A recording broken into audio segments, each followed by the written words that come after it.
जंग में first year की तालिबा जो कि घर से निकलती है और कहते हैं कि रोल नंबर स्लिप लेने के लिए गई और दोबारा कभी घर में वापस नहीं आई। और फिर कुछ वीडियोस आई, कुछ फुटेजेस आई, कुछ पिक्चर्स आई जिसमें ये दिखाया गया है कि मुबैना तौर पर कुछ लड़के उसको अस्पताल में छोड़कर फरार हो गए। उन 4 मुल्जिमान को गिरफ्तार भी कर लिया गया, उसको दरिंदगी का निशाना बनाया गया, अस्पताल में उसको लावारिस छोड़ दिया गया जहाँ पर वो ज़िंदगी की बाजी हार गई। इस सारे मामले में क्या हकीकत है, क्या फसाना है, क्या कहानी है? क्योंकि सोशल मीडिया जब से आया है, जब तक टीवी पे खबर चलती है तो जो भी खबर देने वाला रिसोर्स होता है, रिपोर्टर होता है, वो प्रॉपर इन्वेस्टिगेशन करता है, प्रॉपर वो मामलात को जांचता है, उसके बाद वो खबर जो है वो टीवी की स्क्रीन तक पहुंचती है। बिल्कुल ऐसा नहीं है कि जिसका दिल चाहा वो कैम लगाएगा, कुछ भी बोलेगा और वो आवाम तक पहुंच जाएगा। टीवी का ये वाला माहौल नहीं है, बल्कि टीवी में प्रॉपर ख़बरों की स्क्रूटनी होती है। 1 बाय 1 करके बहुत सारी लेयर्स हैं, बहुत सारे फिल्टर्स हैं जहाँ से ख़बर गुजरती है और फिर वो स्क्रीन तक पहुँचती है। लेकिन सोशल मीडिया में ऐसा नहीं है, तो जिसकी वजह से बहुत सारे ऐसे केसेस हैं जिनका रुख जो है वो लोग अपनी मर्जी से किसी भी जानिब मोड़ लेते हैं, या फिर जो मतलब दिख रहा होता है उसको ही सच समझ लिया जाता है। लेकिन इस कहानी का सच क्या है, इस मामले का सच क्या है, इसी पे बात करने के लिए हमारे साथ मौजूद है काशिफ अली नकवी साहब हैं। आप सीनियर सहाफ़ी हैं, जंग ही के इलाके से आपका ताल्लुक़ है। आपको नकवी साहब खुश आमदीद कहते हैं, बहुत शुक्रिया आपके टाइम का। नकवी साहब, हमें ये बताइएगा कि ये मामला है क्या, असल में हकीकत क्या है? क्योंकि आप जाए वो कुआं पे भी गए हैं, वहाँ पर प्रॉपर हॉस्पिटल में भी गए हैं, आपने इन्फॉर्मेशन ली है, अपने रिसोर्सेज से भी ली है। आप बताइए कि ये मामला क्या है, आपके पास क्या इन्फॉर्मेशन है? हाँ जी बिल्कुल, ये 4 जून को जो है सुल्तान कॉलोनी की जो रिहायशी है 11वीं जमात की तालबा, वो घर से सामान लेने के लिए नवाज चौक की तरफ गई है, जो घर वापस नहीं लौटी और घर वालों को जो है तशवीश हुई, जिस पर उन्होंने लड़की की तलाश शुरू की। लड़की के मोबाइल पर राब्ता करने की कोशिश की लेकिन नंबर बंद जा रहा था, जिसकी वजह से लड़की से राब्ता न हो। मुतलका जो थाना है सैटेलाइट टाउन, वहाँ पर जो पुलिस है उसको दरखास्त भी डाली लड़की के अगवा की, जिसके बाद जो है पुलिस जो है हरकत में आई।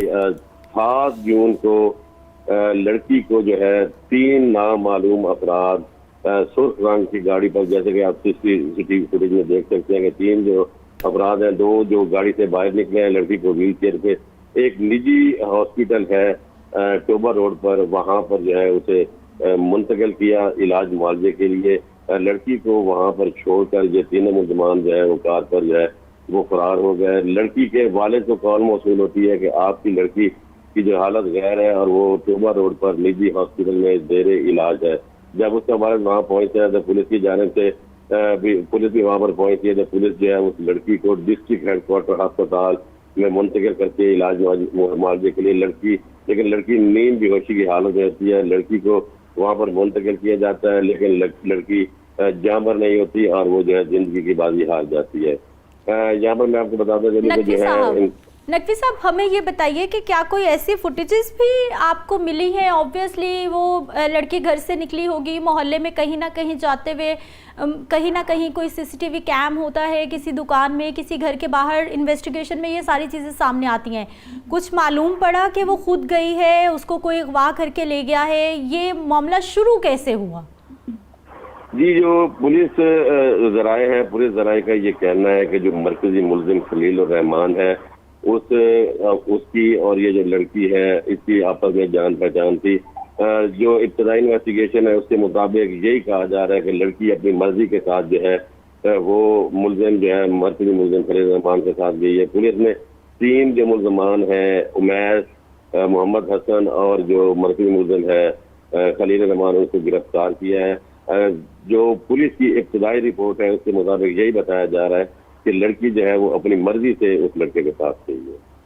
ठीक है, इशाल फातिमा का पोस्टमार्टम हो गया है, उसमें क्या रिपोर्ट में सामने आया है? और स्पेशली जो फोन है, क्या उसका भी फॉरेंसिक कराया गया है या फिर इस तरह का भी कोई मामला तफ्तीश में शामिल किया गया है? देखिए, सीसीटीवी फुटेज की मदद से जो है पुलिस ने जो है वो मुलजमान को ट्रेस किया। 2 मुलजमान को जंग से जबकि एक मुलजिम जो मरकजी है उसको लाहौर से गिरफ्तार किया गया।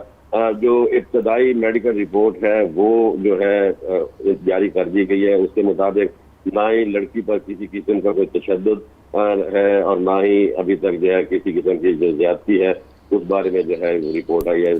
पुलिस की जाने से कहना है कि जो है लड़की का पोस्टमार्टम करके जो नमूने हैं वो फोरेंसिक लैब को भिजवा दिए गए हैं। रिपोर्ट आने के बाद ही हतमी फैसला होगा कि लड़की की मौत किस वजह से हुई।